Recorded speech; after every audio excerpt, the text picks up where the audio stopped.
I've always liked that song. Has everyone got one-liners? Yeah. No. Yep. I had one because I haven't had a haircut and I look like one of the Beatles, so I was going to do a Beatles. I'm trying to guess which one, and you look like all four of the Beatles Tom, rolled you could into be one. 60 and you would still look like the kid from A Bad Boy.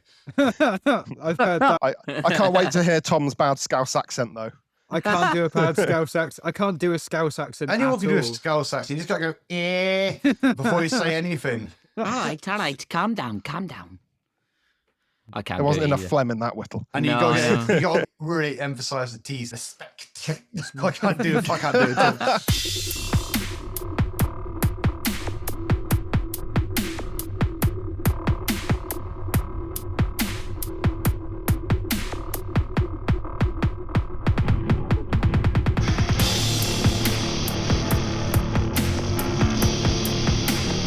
Ladies and gentlemen, non-binaries, canines and felines, gather ye around your audio dispensation devices. It's time for another episode of the Cacophony Sessions Podcast. Yes, they're still making them. This is the pop punk one. I'm not going to beat around the bush here because we have 5 guys in their mid-30s about to gush over their adolescence. And we do have one Cornish alien-human hybrid of indeterminate origin who will probably somehow still claim that the Beastie Boys are the best pop punk band of all time. This is the one with the tears, the one with the fights, and the one with the breakups. Without sounding too much like a Friends episode title, allow me to introduce to you the cast of Chaos, my original pranksters. It's Purity Control himself, the truth from Red Ruth. It's Martyn. Hi, I'm Martyn, and I was the skater boy of the titular song. Only that's quite problematic because of the whole age gap thing. I'm approaching 50. He's the dentist that gets the bentist. It's Tom. I mean, what am I supposed to say to that? I don't know what I'm supposed to say to that. My one-liner's gone out of my head now. We'll just go with what Dan said and just carry on. It's the hunk that likes punk, Jim. If this were really happening, what would you think? That's way I'd be too deep for this. He's not impotent, he's important. It's Alex. Are you a long structure used to restrict the flow of water across rivers and underwater streams? Because damn! And he's the man amongst the men that turns this podcast from a Dan to a den. It's the return of Dan B. You can always give punk rock bands constructive criticism. They appreciate feedback. Oh, Wow, I got silence. I pure enjoyed how silence. much I didn't care for that. That was good. That was a good one. That was a good one. Good one. You are getting better at the dad jokes, I'll give you That that. was 10 out of 10 cringe. Lovely. Punstoppable.com let me down. Not only is this a subject that we have a lot to talk about, as you can see, this is also the first video episode as well. So if you're watching this on YouTube, the uncensored version will be available on the Patreon if it isn't already. So isn't that lovely? You get to see us. None of us are completely grotesque, but we'll let you be the decider of that. Anyway, who's up for some Does It Slap? Don't trade a podcast where the jingles are crap. So let's take a good song and ask, does it slap? Who wants to be our contestant this week? So where the slime lives, Morbid Angel. No, you are disqualified. Let's have somebody else, shall we? I'll nominate Morbid Angel and Where the Slime Live. Not getting in. This is Not just getting in. unreasonable, Whittle. No, see, the reason it doesn't get in, and I thought about this, is it's what I'm calling Because not enough people like it. I've never heard it. What? How it lived? You've trivialised my forthcoming Are point. you trying to tell me you don't know where the slime lives? Where do they live? Ah. Listen to the Wait. song and find out. It doesn't pass what I'm calling the Triple H test. So the Triple H test is what I've been applying to songs to see if they are undeniable bangers or not. It involves headphones. So can you listen to it on headphones? Does it really engage? Yes. Can you listen to Yes. it just generally at home and just have it as ambience background music? Oh, and Yeah, of course. does it rock the final H, the house party? I don't think this one rocks the house party. Yeah, but no Depends on the songs house rock party. that house party because you've always got some dickhead there who doesn't like anything except, I don't know, like X Basically, Factor add type me. stuff. Morbid You mean Angel. me, right? There's nothing worse than people that don't like metal. It's just they are the worst people on earth. I don't know. I think the Nazis were pretty bad. No, yeah, they weren't as bad, so they like metal. I'm sure they would like metal. Have you Okay. heard Sabaton? I swear to Christ, I'd love it. Okay. Can we have a real suggestion for Does It Slap? Yeah. I have so- one. But Yeah, that- I've got. Go on. How about A Certain Shade of Green by Incubus? Don't know it. I know that song. particular. I've heard Never it, heard but it. I don't. You know, what I could sing to you is Drive. Did you listen to Signs since we last talked about it? No, I got distracted. I ended up listening to a band called Pages, yacht rock from the late 70s, early 80s. That And you sounds didn't genuinely listen to awful. A certain No, it was yeah, great. that sounds like hell. A Certain Shade of Green by Incubus is great. If not that, then Minerva by Deftones.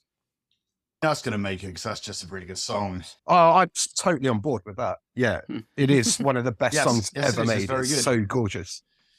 It's amazing. That's an undeniable voting banger that for in. me, yeah. Which song's this? Sorry, Minerva by Deftones. God bless which you album's that all. on? On the self-titled. Self-titled, yeah. Yeah. It's a metal shoegaze classic. It's just fucking huge. I don't know the song by name, but thanks to that little rendition from Alex, I know exactly which song you mean. Yeah. First single off the one after White Pony, and it was very good. Yeah, Minerva gets in.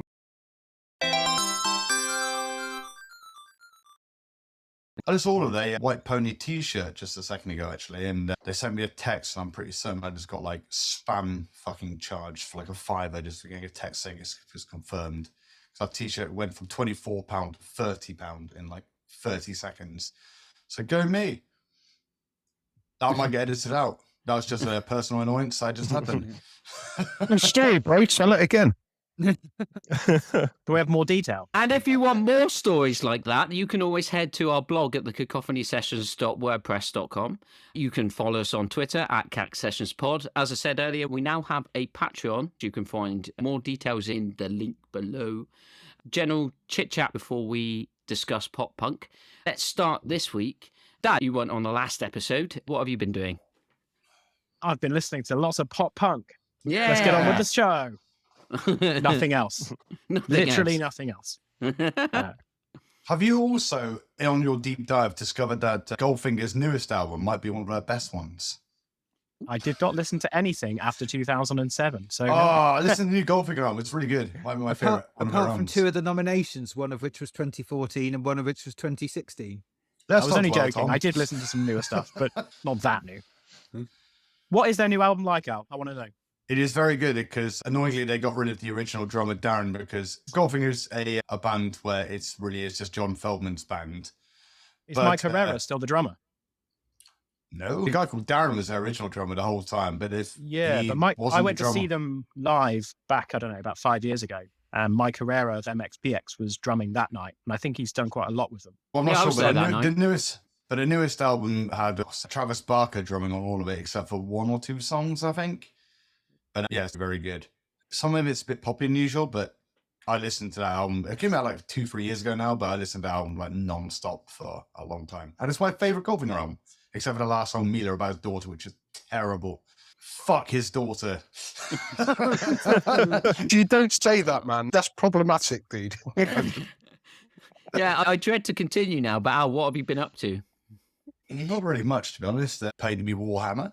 Slowly getting it. I listened to Nice. so much punk pop, and problem is doing this homework for this has just meant that every album of the bands I like, I just end up just listening to all of it. There's a few that didn't make the list, like last minute, which I don't want to say because it's in the list, but I've just been listening to a lot of Creeper as well. They're on my, I'm just going to spoil it. It's one of my picks for this week. So I just went down a rabbit hole of that. And then I went down a Coheed and Cambria route again because they're not like punk pop, but their second album was pretty much exactly around the time that we were all into Blink-182. And the singer So- from Creeper sounds so much like the singer from Coheed and Cambria. He's so good. He's such Yeah. a good singer. Like, They if I sound was to so come up with similar. a punk pop vocalist, like that's what I would want it to sound like. Whereas he's quite high, but not too high. But he's got a good level of yell. And anyway, I fucking love Creeper, except for the newest. They're starting to change from pop punk, which I like, to just every band I like. They just change to more stadium rock, and now it's just getting shit. Like every band, they get popular for one thing, and then they decide now we're popular, we can try and be more popular and change We'll our talk entire about Sum style. 41 later, Al. I think they're making music for the venues that they're playing. I'm pretty sure there was an interview with Jim Kerr from Simple Minds, because Simple Minds turned into proper stadium rock. And I'm pretty sure he was talking about how they were making music to sound good in the size venues that they were Yeah, playing. but fuck that, because the music in those venues sounds crap on CD. It's the same, like, I'm a massive Parkway Drive fan. Anything after their fucking 5th album, they decided to change their style to fill a fucking stadium. It sounds awful.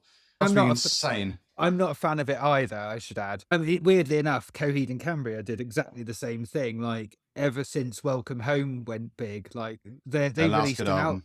Yeah, Feathers was good on the album. Yes, because it sounds like their old stuff. Feathers is the best song they've written since their third album. Yeah, absolutely. I listened to their newest album when that came out earlier this year, and there's about 3 good tracks on it, but they're only good because they remind you of tracks on In Keeping Secrets. So Yeah. this is going to get heavily edited now because we're on the Creating Camera, like my probably 3rd favorite band of all time. I'm just saying, what happened to them? What was so good about Creating Camera? They had the best bridges of any fucking band ever. Yeah. They have a good verse, good chorus, but their bridges, after their second chorus, they had the best interludes of any band that's ever existed. And then after their third album, they just stopped doing it. It was just lazy rock. And fuck that band for that. Yeah. Pull the trigger and the nightmare stops. I give you a platform to discuss what you've been up to, and you just use it to go on a 2-minute rant about Coheed and Cambria. But man, In Keeping Time well Secrets is spent. probably the best album ever made. It's probably top 10, actually. Even for you. Yeah, even for me. It's so good. And the title track in Keeping Secrets is probably my favorite song. I can't think of a better one. I'd even be happy to put that up in undeniable banger territory. I don't know it. That's why I'm putting you it forward. should. No. You Pretty need good. to. I don't know it. I've heard it before because I have like Lived years. with us. Like, I remember Yeah. when we were like, I remember to this day when we were about 16 and we listened to In Keeping Secrets for the first time. It's our friend Simon introduced us to it. And I was absolutely like, what is this? This is the best thing I've ever heard ever. And that was it. That was enough. But anyway, go on. Next person. I'm going to run more. Thomas, what have you been up to? I've been dealing with UK Customs, who have my bass guitar and are taking bloody ages over it. Tried listening to lots of new stuff, but nothing's really grabbed me. I think of the albums that have come out since we last did an episode, I think the only album that I've listened to the whole way through was MGMT have a new album out called 11-11-11. It's actually, it sounds nothing like their old stuff, but it's quite like slightly ambient. For this year, it's really good. Yeah, I've been on a real downer about music this year. Like, Black Country New Roads album came out, in February? Yeah, And it's still probably my album of the year. And like, I think it was normally, January. Might have Yeah, even been but- January. Yeah. Yeah. By now, normally, like the albums that came, so like last year, Black Country New Roads album was also amazing and came out in about January. But by midsummer, it was off the list of the top 3 for me. They released this album this year, which is as good. It is a bit better than their debut. I've been trying to listen to new stuff, and I'm just finding myself endlessly disappointed. And I don't know why. Maybe my head's not in the right place for it. Maybe I'm not ready. I just want something to blow my head off, and I haven't had it yet. So hopefully we're in November. So come on, bands, release something good. I think I've got my top 3 albums for the year, but we'll get into that in January. Jim, Yeah, I've been off at gigs. Went to see Bill Callahan last Oh, weekend. Bill Callahan, nice. Yeah, he was fucking Wow, what a excellent. legend. Yeah, it's very good. He's got a new album out this year. In fact, Tom should give that a listen. It's pretty good. Yeah. Also managed to go and see Sigur Rós in the week. No way. That's Yeah, like- royalty. Literally, I went to see Bill Callahan with one of my mates, and he got a text from someone. I've got a load of spare Sigur Rós tickets. Anyone want to go? Yeah. Anyway, the point is that yes, they're still very good. Oh, I say still. I've never seen them before, but yeah, Sigur Rós. Tuesday last week. Look, you living in a fucking yeah. populated metropolitan city that gets gigged. Yes. How dare you? Yeah, I know. But also, I'm very excited today because today is the first day of the November sumo tournament. oh, So I've got 2 weeks of non-stop sumo. How's Every your man? What is it? Watanabe, isn't it? Wakatakakage. Wakatakatagi, how's he doing? He lost his first match, sadly. Fucking useless. Yeah. So you're not participating then, Jane? Oh, no, this is the November tourney in Fukuoka. I'm not too familiar with sumo wrestling myself, I have to admit. How's Yokozuna doing? He's been dead since 2000, I think. Not He's well. not the wrestler. Well. Not at all. He's doing really badly, actually. He actually is. The Yokozuna, Terunofuji, has had to pull out of the tournament because he's got absolutely fucked knees. Have you put on a nicer jacket? Because it's No, I've the got first my- video Blatantly podcast. hat. Looks like a nicer jacket than you usually wear. It's my Starsky and Hutch winter collection I can tell you put your 22-23. favorite T-shirt on as well. It feels like you're going extra hard because it's the first. We're doing pop punk this evening, so I had to represent Prince somehow, and I also had to get some Final Fantasy VII representation in the house as well. So that's what. I heard 8's better. No, I mean, you're wrong. Martyn, tell us what's hip and happening.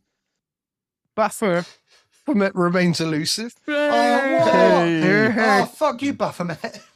I know, right? Every time he just keeps turning me down. And yeah, I've actually, I'm just outside of my work and my course that I'm doing, which is quite intense. My focus is on my band. I absolutely adore my band.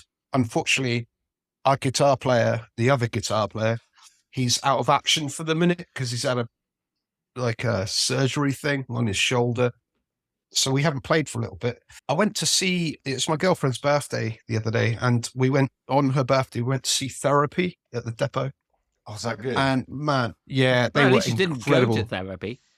No, I'm training We've to be been a asking for therapist. years. But no, they were every bit as just intense as I am. I remember them back in the day. They were incredible. Such a good band, such professionals, heavy guitar sound, man, just like crazy loud. And I was just thinking, with my band, with the way we're going and as good as we are, because we are excellent, I'd like to try and get really decent support slots with big bands, is where my head's at the moment. So That's the sort of thing you just have to wait for a big band to come through Plymouth and then deal with the promoters. So the next one will probably be in 2036. December the 17th, come see Lost Hours, fucking blow the place down. In Plymouth. Yeah. Yeah, all right. Yeah. In a Real pub, music. venue? in a what pub venue? called the Nowhere. And a Nowhere in Plymouth. There you go. One day you're going to have some Peruvian turn up going, yeah, I'm here. Like the one token going. What have you been up to, Dan? Couple of bits of news for myself. There's an album by a band called Mama's Gun, which is excellent. It's called Cure the Jones. It's like a classic soul album. Sounds a bit like Curtis Mayfield. It's really exceptional. I really like that album. Does it slap? It does slap. It'll be making my top 3 at the end of the year, I'm sure. The singer from Mama's Gun is a guy called Andy Platts, and he is also in a band called Young Gun Silver Fox. They are almost like yacht rock, jazz pop, Steely Dan-esque sound. That's really good as well. Did anyone else get nothing from that description? What does that even come mean? on. What does I that can mean? imagine myself on a yacht. Yeah. So That's they're really- Italy. on a yacht. Who's Steely Dan, I may add? What? What? So I know Come who on. Steely Dan are. I Is don't there anyone like else to Steely discuss it? I Dan. don't know who that is. Steely Dan are of that sort of early 70s soft rock stuff that was just, I mean, it's just crap, really. But No, like, lots it's- of it's people like funky. It's like jazz pop. I only remember them from the time, I think it was like at an award ceremony when Eminem was basically like, who the fuck is Steely Dan? Because they won an award over him. What song would I know? You probably wouldn't know any of them. Maybe No, it's fine. It's fine. Irrelevant. Doesn't matter. Then. Reeling in the Years. Dead in the time of history. Ricky, Useless. don't lose that number. Yeah. Irrelevant band. Let's not dwell. Let's talk about Simple Plan and Fall. I think we should talk about pop punk more because that's relevant to us. Before we do, there's been a couple of passings that I wanted to just quickly mention. So we had, unfortunately, Mimi Parker from Low passed away in the week. Very sad. Yeah, Very, very, very sad sad. news. She was a fantastic vocalist. I've listened to a lot of their stuff. It's not my normal kind of music, but it certainly gives you something to think about. I managed to go and see Low earlier in the year. They actually played in Manchester Cathedral, And so, like in that environment with those acoustics, it was Mm. absolutely mind blowing. They played for like 2 and a bit hours. Yeah. So I can't think of a better venue than in a cathedral for Yeah. low. We also had from Migos, the rapper Takeoff, died. Not too familiar with Migos. It's very modern trap. Not my scene, but I have heard them in passing. But they're okay, worth exploring. It's a shame to hear about anyone dying, but because it's trap, I don't care. Could not give a fuck. And also Aaron Carter, the pop star from the late He's 90s, our early age. 2000s. Yeah, it's quite Not sad. Martin's age. No, a few decades before that, but But So, yeah. how do you know? Because I heard he died. Now I know who Aaron Carter is, but I can't remember because he had like one song during like the 2000s because He he was was the brother I think, of Nick Carter. yeah, from yeah, exactly. 'Cause he's his Backstreet brother. He had Boys. one song, and I can't remember what it was. But then after that, there was nothing. So, is this a big death? No, it's not a sad big to Any death. death's All deaths are sad, big but death. it just it's very similar to when Little Chris died. Little Chris was a bigger death for the UK anyway. For the Who's UK, Little Chris? yeah. Checking it out. Who was Little Chris? Jim? I've never You heard go of him. to like a minute's silence. Al's the guy in the background going, never fucking heard of him. Yeah, the YouTube comment guy. Yeah, this person dying isn't relevant. Let's talk about how Freddie Mercury died in 1991 I didn't like that reference instead. because I do know who Little Chris is, and I do know who Aaron Carter is. There was footage of Nick Carter performing with the Backstreet Boys. He broke down in tears while he was doing Show Me the Meaning of Being Lonely. As It it was would. quite moving, actually. The Backstreet Boys, I think, are the White Temptations. They've got quite a lot of longevity and have had quite a number of pop bangers without any real scandal affecting any of the individual members. They're all quite nondescript and quite professional in how they get on with things. There's one guy, Kevin, who's in the band purely because he's hot. He sings about 3 lines in their entire discography. So they're an odd band, the Backstreet Boys. I've Gotta actually say, been listening well to them. done. Anybody Thing who about can make a Backstreet career Boys out of that. Is Yeah. it's like a lot of boy bands in the late 90s, early 2000s. The bottom line is, yeah, it's a bit wanky. Yeah, it's been pre-written. Yeah, it's all about stuff. The problem is they are very catchy. So even if you hate them back in the day, give it 15 years, you'll remember it from your youth, and you go, actually, that was pretty good. Like, Yeah. how many times have you heard Boyzone? And I've got something to tell you. And you're like, oh, yeah, I've got something to say. Like, everyone likes that song now. Back in the day, it was crap. but Billy fuck Ocean. me. To say that was a cover. Keaton, everyone knows that. He could front Creed. Everyone knows that. Wait, you mean Ronan Keating wasn't the front man of Creed? Honestly, he could have fucking fronted Pearl Jam. It sounds the same. Don't trigger me, man. Don't trigger me. No, it's true, though. The last celebrity death that I wanted to mention quickly was yesterday's passing of Kevin Conroy, the voice of the best Batman from the animated series and the video games. Not music related, but certainly somebody who has been a master of his craft at voice acting. So just wanted to give him a little bit of a shout out. Rest in power. Can I say, because me and my brother used to watch the animated series of Batman a lot. Like, it It's was one of my good. favorite shows. You know, in the opening credits where he dodges punches? Do you remember that bit? Yeah. But there's this one bit we always used to laugh because of his exact pose when he did it. I can do this on video now. We just won't get edited out because people are going to watch it. So he'd be like...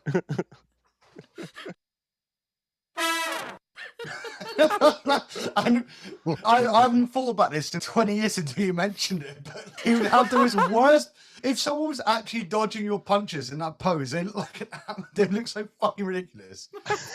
So we're here to talk about pop punk tonight. Before we get into our top 10 pop punk songs of all time, how we've done this, same as the last few. We've nominated 5 songs each, and then we've all scored them out of 10. So tonight's top 10 will be our version of the top 10 pop punk songs of all time. Some of them you might find are not necessarily pure pop punk. Some of them may be pop punk adjacent. We'll get onto that as they come up. You can find the playlist. I've made one available on Apple Music. Dan has one for Spotify that we'll put in order. As always, the artist can only appear once in the top 10. But before the top 10, let's do some predictions, shall we? I know what mine is. Let's hear it, Al. What is your favourite song that you've picked or someone else has That's picked? tough. Okay, my favourite song out of the stuff that has been picked, and it's something I didn't pick because I personally don't think it's pop punk. My favourite band of all time is the band Lit. have just never not been that band. They're always my favorite band. And I personally think My Own Worst Enemy is the best song on this list. I think that's going to win because I think it's the most universally, it's just good. Even if you don't like the genre, like, it's just good. So there we go. Thank you.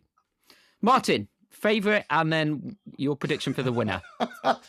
My favourite is my own choice, Bleed American by Jimmy Eat World, because it's a fucking awesome tune. But I do agree it doesn't belong on this list because it is not pop punk. It is Okay, then we have an admission. If it's made the top 10, get it out now, Whittle. Yeah, get it out. It's it's a Martyn's fucking picks are tune. just as important. And It's it is- incredible, yes. and yeah, It's a it great is on song. other. But my prediction for number one is All the Small Things by Blink-182. Dan, favourite and winner, please. Favourite, Superman by Goldfinger. Winner. I Oh, might win. To be fair, I might win. Well, Oh. come on, Dan, you're the expert Okay. here. I think you Winner. might win. I think All the Small Things will win. It's not my favourite. Yeah. Jim, favourite and winner, please. Favourite No Cigar winner, maybe Basket Case. Okay. Yeah. And Tom. So my favourite's I'm Not Okay by MCR. And I think that's got an outside chance. It's got an of winning outside it. chance. Yeah, It's just straight up a good I song. think the winner probably Sum 41 in Too Deep. No fucking Nah. way. I cannot wait for the arguments. I cannot wait. This could be... Let's find out, shall we? After the break. Let's...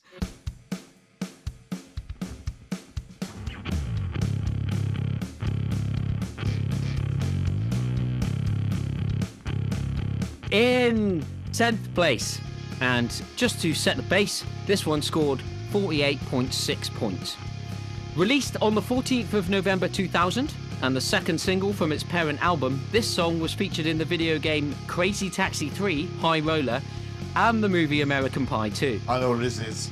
Reaching number 15 in the UK, it was produced by Brendan O'Brien and is situated on the band's sixth studio album, Conspiracy of One.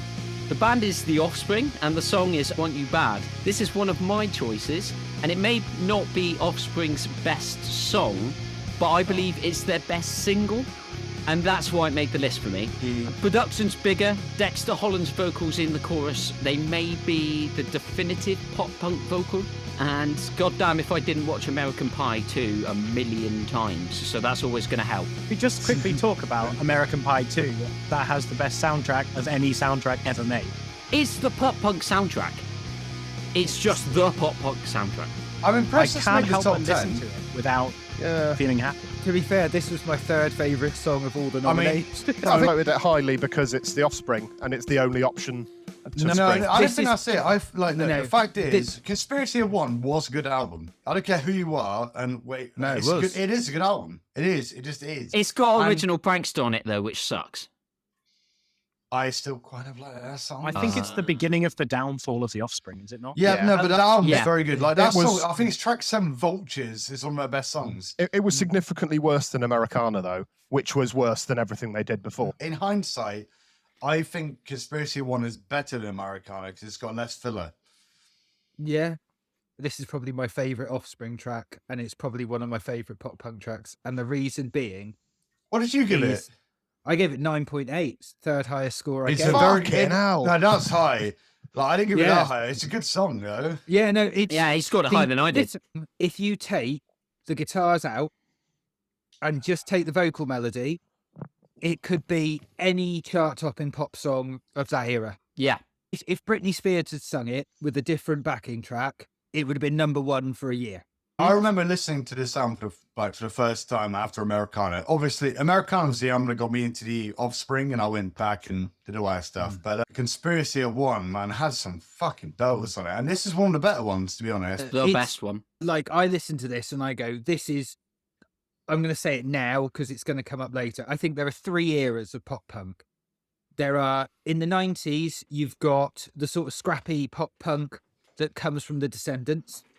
In the late 90s, early 2000s, you've got the pop punk that comes from like Green Day and Blink-182, the real college pop punk, which Yeah. is what this is emulating, even though this band bridged the gap. And then in the mid 2000s, you've got the more emo tinged pop punk. Of the Blink-182 era, as it were, this is better than anything Blink-182 did, I think. This is probably the best song of that era. because the whole point of that era of pop punk was catchy chorus. Well, this has got one.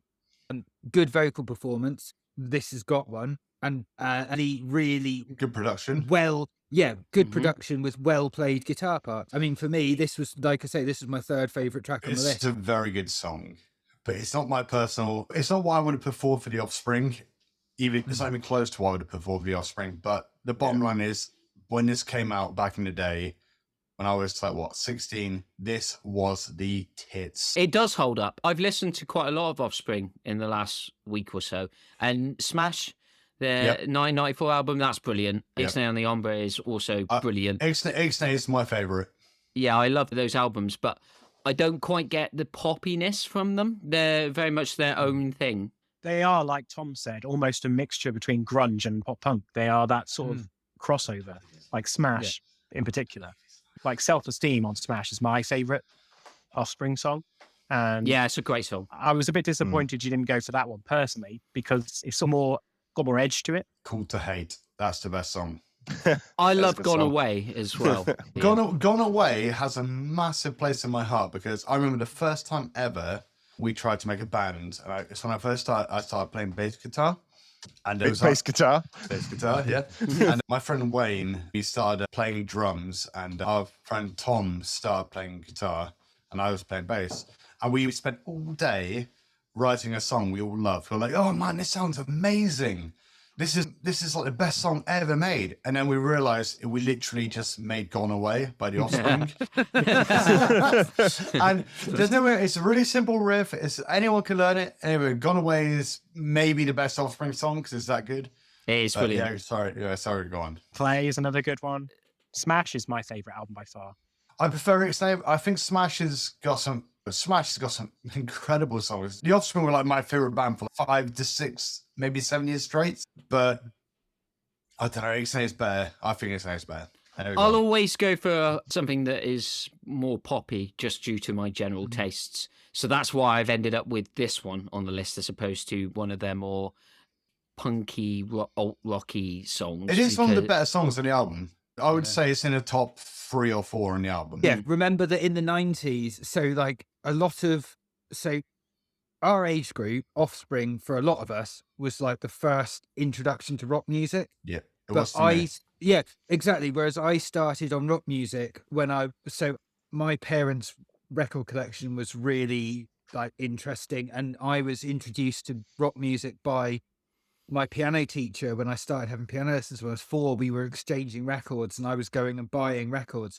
So like I would be 4 or 5 buying Pumpkins records. At the time Offspring's first album came out, I was really into Idlewild because the Captain EP had come out, and like Husker Du and stuff like that. And then 96, I got really into Placebo.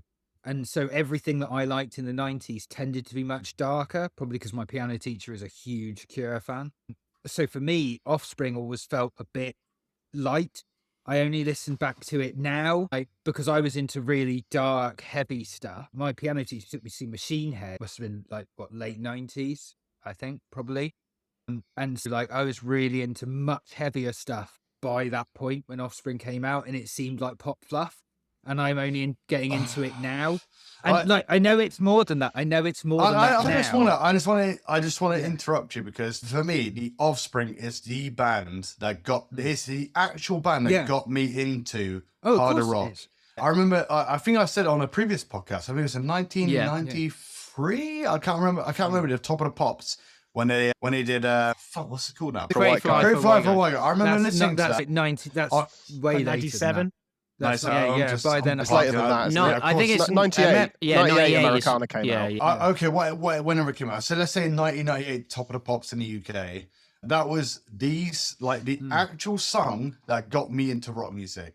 And I'm not saying it's their best song. I'm not saying it's the thing that best represents them. But the Offspring for me are probably the best punk band ever. So, and that's really hard for me to say because I love so many more. But you're saying they're important. No, I would never say that. For our generation, the Offspring were the gateway band to rock music for a lot of people. Yes. but I was into heavier stuff than that already. So no, for you me, it weren't. kind of- You're into wank stuff. I thought you were going to say wham. I thought you were going to say It wham. wasn't No, it? I was no, into no. wham. Shittier. I was into like heavier stuff. Like I remember my dad borrowed like the first Black Sabbath album off my mate's dad, and I listened to that when I was probably 9 or 10 or something. So I was into Black Sabbath at the point that Pretty Fly for a White Guy came out. But I saw that on Top of the Pops, and that was the first single I ever bought because it was fucking brilliant. Yeah, I didn't know that was your first single you ever bought. Yeah. The fun in music didn't resonate with me at that time. I was much more into stuff that was a bit more dour. So I think the fact it was like happy and poppy and light-hearted, I wasn't really into that at the time. I was a really pretentious fucking 10-year-old when that came out. Conspiracy of One came out. That was their big follow-up for most people in their teens who listened to Americana. And it was a good album as well. They delivered. It was a really good album. And this was in the top 4 of the songs.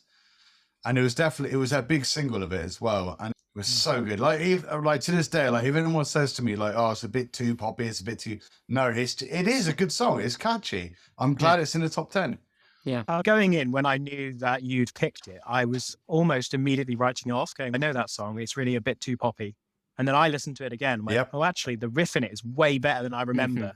Yeah. And I bumped it up. I only gave it a 6, but originally I was like, it's a 4. It's too poppy. Yeah. Oh, fuck you, a 6. A 6. Oh, no, I accept a I was annoyed. 6.5 maybe. A better Offspring song. That's why. Yeah, but everyone knows it's better, but all the picks who've got their better songs, there's no way around. I do think in hindsight, maybe I was a bit unfair. It was a good song. It's a good song. It's just no way around it. It is a good song. What do you reckon, Martyn? I rate the Offspring highly. They were the biggest selling independent band of their time when they released the album. Did they not still have the record with Smash? Yeah, I think they did still I think the biggest selling independent album of all time. Exactly. And it was different. It did actually bring in a shift in a tone of music that was, you got to remember, I was into grunge. I'm a lot older than you guys, different generation. We're painfully aware of it, yes. Yeah, I know. So music was like slow and like heavy. And then suddenly you had this energetic band that came in. It was just like kind of, but they also fit. They fit with the grunge aesthetic. They fit with the like surfer kids who are like the alternative crowd. They didn't seem out of place at all. Also, on their way up, like they were a punk band. It's like they were in the same conversation as like early No Effects and like Bad Religion. It was early enough where there was no such thing as pop punk when they first came around. Like the thing that made them pop punk was Americana. Like prior to that, they were just unheard of. Their success helped them to go into that territory. I think they were a hardcore punk band, and they were really true to their punk roots. And the more successful they got, what can you do? The more rich you get. You have to write songs about the lifestyle that you're living. And similarly to how we were talking about Dr. Dre last time. Yeah, exactly that. And I think that's the Offspring to me. It's like they were a bunch of kids in a garage playing punk songs, and suddenly they got fucking thousands upon thousands of pounds thrown at them, dollars, I guess, thrown at them, and their lifestyle changed. So what are they going to sing about? And they're going to sing about the lifestyle that they had fallen into. And I have so much respect for the Offspring because they showed that you are able to just be a bunch of teenagers with big baggy shorts and punky hair in a garage, and you can make it big. You can. It is possible. And also, it's a similar story to Sum 41, Blink-182, Green Day, all those bands. They were one of the first bands to go, you can bridge that gap between the misery of grunge into going, no, I don't want to talk about the misery. I don't want to talk about depression. Still have a little bit of that in there. In 9th position, scoring 48.8 points, so just 0.2 ahead. This is a track that came out in the summer of 2004 and peaked at number 19 on the UK singles chart. It's from the band's sophomore album, 3 Cheers for Sweet Revenge. Only made number 9. Produced by Howard Benson, it is My Chemical Romance with Tom's selection this evening, being a song we actually decided in the last episode was an undeniable banger. I'm not okay, I promise. Firstly, have we got to take this off the list? I don't think Does that so. mean we've got 8 No. more It's a undeniable pop punk bangers? song. Keep it on. It is pop punk. It was really emo, but there is definitely a grey area between them. And It's emo as fuck. No, It is so totally emo. hang on. So emo is not and has never been a genre. Emo is a pejorative term used to describe music made by men whining about women. Shed rock.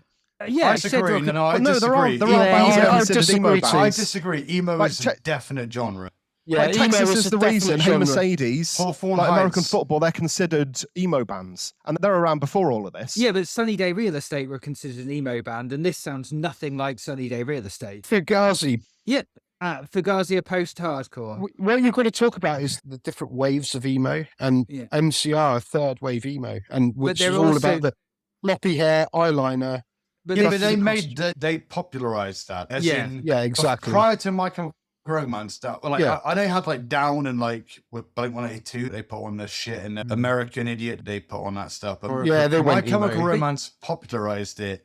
They made it a commercial selling tool. I'm going to just sell my music to 14-year-old girls. MCR are in that universe. No, I disagree because I prior to that was completely AFI. disagree. There was like the Misfits. There was just anyway. I'm So if you emo at the time when 3 Tears for Sweet Revenge came out, emo was bands like Funeral for a Friend and Finch Yep. and Jimmy Eat World. That was emo at the That's time. second wave emo. no, man. no. That hurt when you said Jimmy Ward. Then that hurt. They came out in the same year that 3 Tears for Sweet Revenge came out. Jimmy It's Ward the aren't same emo. year. I need you to. No, I need to hear you say it. Okay, Jimmy Eat World aren't emo, but Okay, right, continue. it's you know Now say My Chemical Romance are not pop punk. They're not a pop punk band, but this song is pop punk. Yeah. this song is a pop punk song. I will give you as much as it's an emo song with pop punk elements. That's as far as I'll go. Everything about this song is as pop punk as anything else on this list, and this is my favorite song on this list of 30. It's also mine. Yeah. I'm surprised it got so low. Who tanked it? This was the only 10 that I scored on the whole list. And mine as well. I gave it a 6. I think the only thing I liked about it was the guitar tone. The Hold on, production is so- perfect. If Whittle, Tom, and you gave it quite high, I gave it pretty high. I gave it an 8. You I gave it an really eight. like- I really like this song, but I was voting on it as a pop punk song, and it's not a very good pop punk song because it's not No, pop punk. it's So not. I gave it a lower score to account for that. What do you give it? I don't know. What did I give it, Will? You gave a 5.6. Wow. Oh, wow. So it's number, 9? I think it Yeah. was lower at first. It just shows, doesn't it, how high the scoring is going to be? Because we are messing Yeah. with nostalgia here. That's the interesting thing, is because I think I'm in the minority here in the sense that I listen to all these songs without any hint of nostalgia. I did not like any of these songs when I was younger growing up because I probably didn't hear them. I was probably listening to Soundgarden instead. But I listened to them and I was like literally scoring them on pure musicality. And it is a great song. It's cool. I love the guitar tones on it. I love the production, but it's fucking boring. It's This song really is not boring. boring. It's so This not is- boring. I It's think so it might have one of dull. the best choruses ever written. Yeah, I agree. I think it God. really does. Gerard yes. Way's vocal performance is up there. It's one of those that's so It's- idiosyncratic that it can't be imitated, and no one else should I ever touch that also song. think it's. But that's my point entirely. It's like each individual part of the song is great. It's so well produced. It's so well written. It's so well played. But I just got nothing out of it. And I think that's my theme in this whole podcast is I just didn't connect with it in any way.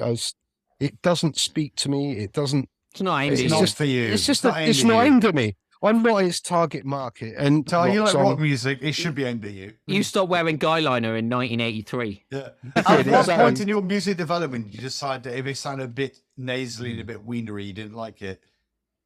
When that song came out, I was listening to Radiohead, and that says a lot. I think it's just I'm in a different place. I think that's the beautiful thing about pop punk, and I've developed an amazing appreciation for it, is because it's a nostalgia that I could never have. I'm I very could much in the never opinion, understand. I'm very much in the opinion pop punk, unlike a lot of genres, didn't die.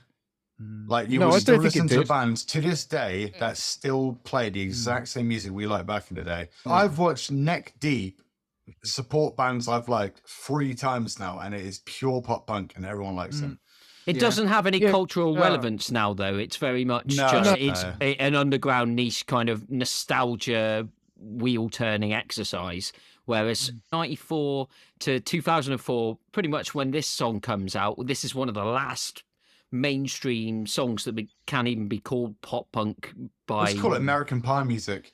Yeah, it's like American Pie Tony music. Hawk This is- music. so American this was Pie a music. culture at the time. It was all about these kind of songs. They don't have that now. It's chasing a limited market, I think. The reason I picked this song is so this came out in 2004, didn't it? Went to uni in 2005, and I broke up with my first ever girlfriend about mid 2006. The thing with MCR is that MCR in 2006 and 2007, if you look at there was a poll, and MCR, I think it was Kerrang, MCR won both best band and worst band 2 years running. They really posed like, yeah, they really did. This actually happened. And when MCR brought this album out, I was a bit like, all right, shit, music for 14-year-old girls who were wearing Slipknot hoodies and too much eyeliner. That was what MCR was in 2004. Yeah. Black Parade came out and was amazing. Once the album had been around for a year or two, it was like, actually, this is a really good album. It's a bit like the band Him. They were another band that was for girls in Slipknot hoodies with too much eyeliner, or Nirvana hoodies with too much eyeliner. People that And just then- liked Though, Bam weren't they? Margera. I Yeah. disagree, because in And then- hindsight, it was always that. It never got past that. So, whereas, like, I see Him, there are some really good tracks on some of their albums. And this band are the same. This album is Three Cheers for Sweet Revenge is actually a really good album. It's a concept album where all the tracks are trying to tell a story. The story is stupid, but then Gerard Way is a comic book writer and was a comic book writer before MCR took off. And then he wrote The Umbrella Academy that's on Netflix. Yeah, he's got a penchant for the melodrama. Yeah, That he show was does. crap. I really enjoyed it, but it's so with this album, he's written this whole like concept album, but this track particularly, and I think MCR, if when I was going through a breakup, MCR is like the perfect breakup band because No, they're he's- not. Red House Painters are. No, if you listen to Red House Painters on a Martyn, they're more breakup, than you most. won't. If you listen to Red House Painters on a breakup, you will not survive. That's a suicide waiting to happen. And it's like that the is- king yeah. of breakup. He would know the exact fucking song you Yeah. need. But no, yeah, Three Cheers for Sweet Revenge there's a lot of pop punk in it, and this track is a pop punk song. But is a pop punk song. Yes, there's a lot of emo in this album as well. But this song and one of the other songs I nominated, which probably won't make the top 10, so I might mention it, all turned pop punk into this emo inflected thing that we discovered that came later, which is when I got into it. And it's just great. There's like the vocal performance on this track is out of this world. It's so overwrought. It's so overdone. It almost, part of it seems like he cares so much about what he's singing, and the other part of it feels like he's putting on a show. But Yeah. either way, it's still great. The guitars go from being like utterly ridiculous to that dual guitar solo. I remember reading an interview with MCR where one of them was talking about how I'm a punk guitarist, and the other one was like, I'm really into Led Zeppelin. And so how every one of their songs had to have at least a little bit of both of them in it. The And then guitar, there's the guitar. There is one person I think of when I hear that guitar tone, and that is Yeah. Brian May. It Yeah. sounds like a Queen guitar solo, and it makes Yeah. me think that I wish all Queen songs sounded like this. Yeah. It would suit Freddie Mercury as well. Yeah. And then they've got that piano breakdown in the middle. This song is my favourite on the list by a long way, and I stick with it. I think it was a good choice, and I listened to it from a pure musician's point of view, and I appreciated it. Who's the My God. musician? Yeah, I know. Dan, any thoughts? I see the debate between whether this is pop punk or not. And quite frankly, I don't care because I like it so much. I did score an 8 rather than something higher because I wasn't quite sure if it fit. Yeah. But I think it speaks to the quality of the song that I still scored it an 8, even though I wasn't convinced it belonged in the genre. I really like MCR. I love The Black Parade. Yeah, I like that too. Welcome to the Black Parade is one of my favorite songs, probably ever. Undeniable banger. the way it goes from one bit to another. No, Tom it's doesn't not. like it because it's fine. That's okay. People like different things. I like their We're all second okay. album, and that's the only one I like. But it's fine. I get why people like the album afterwards. That would have been the choice I would have made. This song is a pop punk song, like you said. Whether they're a pop punk band or not, no, probably not. But the song has elements for sure. And Yeah. it deserves to be here. It's one of those genres where there's a lot of grey areas, especially when it was creeping towards the emo years. Yeah. There are a few Well- bands that we would have liked to put on, but they are just emos. So There's definitely, like Tom said earlier, there's definitely time periods where the genre morphs. In 8th position and scoring 49.1 points, so that's plus 0.3 ahead. Taking heavy influence from the ska sounds of Sublime, this track was produced by Jay Rifkin and John Avila. This is the re-recorded version made in 1996 for the album Turn the Radio Off, and was later featured in the 1998 David Zucker directed Basketball, starring Trey Parker and Matt Stone, on which they also covered Take On Me. This is my choice of ska punk song from the late 90s. It is, of course, Beer by American ska punk band Real Big Fish. I picked this because I remember it being played at house parties everywhere. undeniable banger. Yeah, it still packs Yeah. a punch now. It is an undeniable banger. Is Absolutely. ska punk pop punk?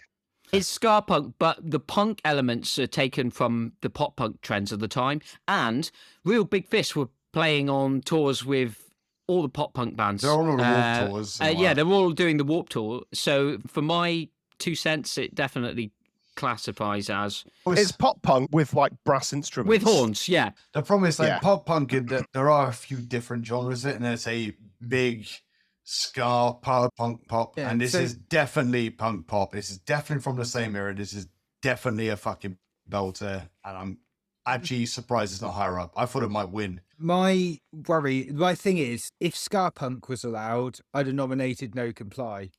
No, because they're not very good. We'd have done Sponge. 'Cause they're better. Yeah, or Sponge. That's a Crap, perfect Tom, example fuck you. because Sponge are a ska punk band, but they're not pop punk at all. And if No. anyone had nominated Sponge, we'd have shat on it. My brother was massively into Real Big Fish, so I know their entire back catalogue. They are definitely punk pop with ska. Yeah. Most of their songs Okay. are punk pop. Yeah. Like No Comply are just some weird emo, we do metal riff sometimes band, and yeah, fuck them. They were great rubbish, they were live. terrible They were vocalists great and live whatever. in the 90s. Yeah, but only because they're one of the few bands that like actually toured the UK a lot. And back came to then. Plymouth a lot. Exactly. So there's like they're not that good. Real Big Fish's other single from the album, Sell Out, was also on the FIFA 2000 soundtrack. So they definitely got mainstream attention. Basketball was a flop and not many people saw it. I love that fucking movie. I It's do, quite, mate. it's It's quite so good. problematic now. Shut up, squeaky little bitch. Yeah, so, some of the jokes don't hold up so well, but I appreciate the nostalgia of that movie. Their sound was a big part of that 98, 2000s era. They were everywhere. I think they're deserving to be on this list. I think this is my fourth highest scoring one. I'm not sure. It's just that good. It's just catchy. It's great. Everyone loves beer. What's that not like? You're like, who tanked this song? Someone tanked it because I really someone gave must have this I high. tanked gave it a 9, not me. I didn't tank it.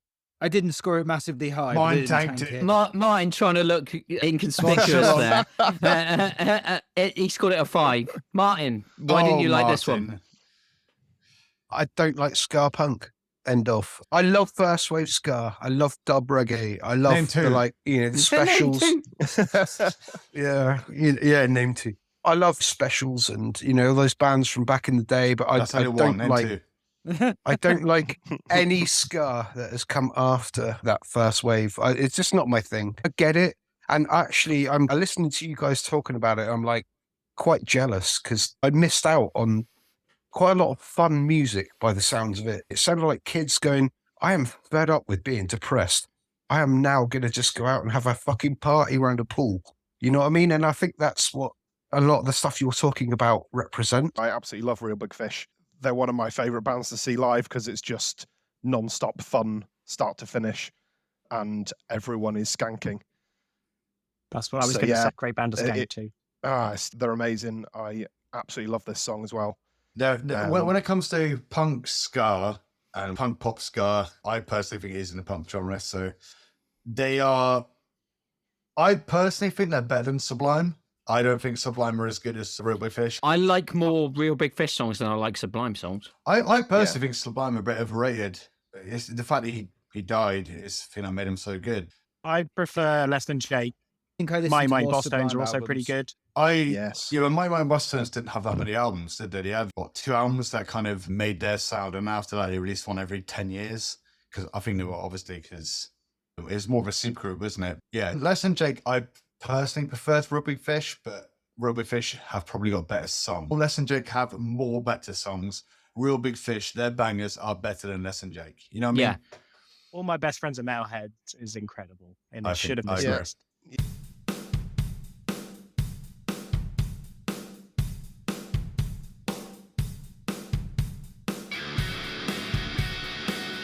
In 7th position and scoring 49.7 points, so 0.06 ahead. This song is our first. This song is our first Australian entry on this list. Released in the summer of 2000, the most exposure this song received was being featured on the soundtrack to Tony Hawk's Pro Skater 3. It's the band Body Jar. What a song. It's another of my own choices. The song is called Not the Same from the album How It Works. The song was my summer of 2000 playing that game. Whilst it was not my favourite song on the soundtrack, there is something about the tone of the guitar and the descending chord pattern that just makes it perfect for guiding a block-faced polygon on a skateboard down an impossibly long rail at an airport. There are a few better songs like Tony Hawk's overall, but like that one there probably sums up best Tony Hawk's Pro Skater. Yeah. It's so good. It's just so good. It's got a great typical- melody as well. It's really catchy. The vocals are just the right tone. And yeah, it just reminds me of racking up insane points combos on Tony Hawk's 3, which is how I spent. I think it came out in 2001, the game. That's how I spent that summer. And this song will always just remind me of that period in my life. It's nostalgia kicking in alone, probably, but listening back to the song, it's just really catchy. It's perfect as a pop punk song. It's just that good. It is exactly what you said. It's pop punk. That is the sound. And that is a very good example of it. Yeah, it's got also the lyrical theme is a very typical pop punk theme. It's a breakup song Yeah. from the perspective of somebody who may as well be in high school. To be a pop punk song, you have to be it's generally about a breakup or school or American high school, even though these guys are Australian. But it's I didn't know they were Australian, to be honest, before you Yeah, just when said you, that. when you said that, I was like, who the fuck's this Yeah, going to be? exactly, yeah. I knew they were Australian. If you listen to it back now that you know they're Australian, you can tell though the guy's got a very distinct cadence to his voice. He I'll have speaks. to listen again. It's got now. that, or you can almost hear that like upwards inflection that Australians have in their voice. So it does sound Australian. You're not the same. You just changed. I just want to sing the song to you. I'm not going to. Go for it. You're not the same. You just changed. I don't need you anyway. You're not the person. What a What a song. song. Yeah, it's catchy. Wow. I haven't Yeah. actually heard this song since 2001, 2002, whenever I last played Tony Hawk's 3.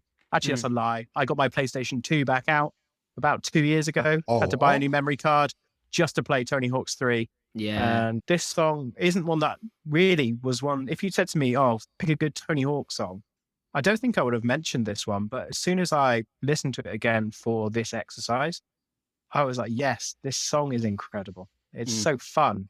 And it's just got a bit of a unique sound to it. Yes, it's about similar themes, breaking up with your girlfriend, whatever. But the unique sort of sound to the actual music is brilliant. It's so fun. I'm wondering Hold on. who tanked this one because I gave it a pretty high score. The lowest score on the list was surprise, surprise. It was Martyn with a 6. I gave it a 10. Martin, did you play any Tony Hawk games on the PlayStation or PlayStation 2? On a I Commodore. question, You didn't come out on a Commodore, so you might not know it. I didn't have computer games as a kid. I was a poor kid. I didn't This have came computer out. This games. came out when you were an adult. I was learning to play guitar while you were fucking playing around Well, with But like, boxes and shit. Well, Well, why would are you like- better then? You were there doing your Minecraft shit. I and then gave up playing guitar in videos. '84. let me take you back to 1982 when ET was about to tank the gaming industry. You had Pong. Now, can you imagine how much better Pong would have been with Body Jar playing over the top of it? Yeah, it would have been a lot better. But There I you go. didn't have Pong. When I was 40 and Pong came out, it was a big game changer. I don't even know what Pong is. What? Who doesn't know what Pong is? That's What the like fuck is Pong? Do you know what bums me out the most? Is that it's our first video podcast where people can see our faces. And we're making fun of Martyn being older than all of us, but he looks younger than every one of us. Yeah, that is true. anybody have anything else to add for Body Jar? And What's not it the about? same? It's that good. It's just Yeah. a really catchy song. It should be in the top 20 overall best pop punk songs ever made.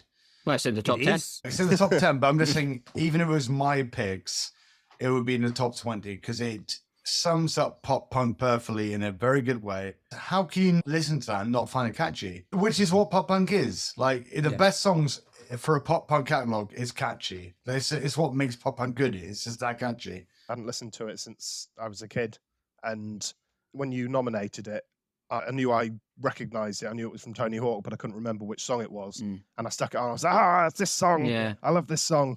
And I've just looked at what I scored it, and it should be higher up the list because I've half tanked this song by mistake. Oh. I've given it a 7.6. James, you're not the apparently. same. Why, You just why have I- changed. We don't need you why have anyway. I given it a James. 7.6? Should be way higher. I did think that was quite low, Jim. Yeah, Jim, you scored it lower than I did. What's wrong with you? I don't know. I must I have, put this must in have the had a brain eights. fart. In 6th position, scoring 50.7 points, so a point ahead. One of the bigger names on this list, and perhaps the most widely known song among the pop-consuming public. This song is one of Tom's choices and reached number 2 on the UK singles chart and number 6 on the US Billboard Hot 100. From the 1999 album Enema of the State, this tune was featured in the 2010 list of 1001 songs you must hear before you die and later covered in 2011 by Jedward. It's Blink-182's All the Small Things. Hang on, I just need to also point out that John Lewis have ruined it even worse this year. Yes, they have. Who have they got singing it? What a terrible travesty It that doesn't is. matter, it's still shit. We all know there are better pop punk songs, but this is the pop punk song. I would have maybe given it low, but this is the song that launched pop punk to the mainstream. Yeah. Yeah. This I hate this term, but it's fucking important. Yeah, it is. I hate it. I hate it, but it is. Drink. It is absolutely this is the pop punk song. If you asked an AI to write a Blink-182 song, this is how it would come out. It's got the dual vocals with Mark and Tom. It's the right length. It's catchy enough. Verse, chorus, and a na-na-na-na-na outro. Yeah, it's perfect. It's an undeniable banger. Yeah, I agree. It's nowhere near their best song. No, nowhere near. it's not. It's not the best song on the album. Like it's No. just. No, but Is that's it- not what an undeniable banger is. But it's And that the doesn't song matter. that launched the entire genre. Yeah, but that doesn't matter. The point is, you're right, Al. It is literally the best pop punk song ever I didn't made. say best. No, it's not the best. best. It's the It quintessential. so is. It is. Yeah. If aliens, It's aliens came common down to Earth and were denominator. like, "Can you show us what punk means?" You would play them that song. If you meet someone and you say, I really like pop punk, and they go, I don't know what pop punk is, Yes. you'll say All the Small Things, and they'll go, oh, yeah, now I know what pop punk is. Yeah. But I don't really like the song that much. It's a great song. Like the lyrics are terrible. All Like, the everything Blink-182 about it is lyrics are terrible.